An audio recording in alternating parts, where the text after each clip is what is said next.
أعوذ بالله من الشيطان الرجيم. بسم الله الرحمن الرحيم.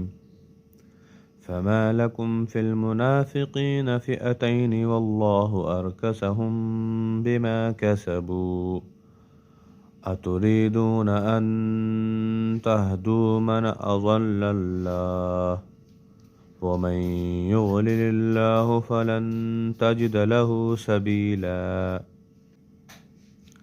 ودوا لو تكفرون كما كفروا فتكونون سواء فلا تتخذوا منهم أولياء حتى يهاجروا في سبيل الله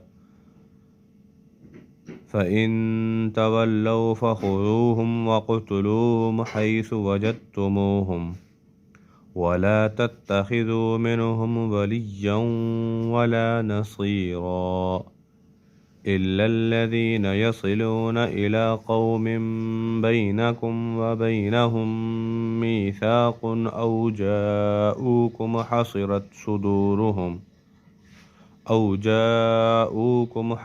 صدورهم أن يقاتلوكم أو يقاتلوا قومهم ولو شاء الله لسلطهم عليكم فلقاتلوكم فإن اعتزلوكم فلم يقاتلوكم وألقوا إليكم السلم فما جعل الله لكم عليهم سبيلا ستجدون آخرين يريدون أن يأمنوكم ويأمنوا قومهم كلما ردوا إلى الفتنة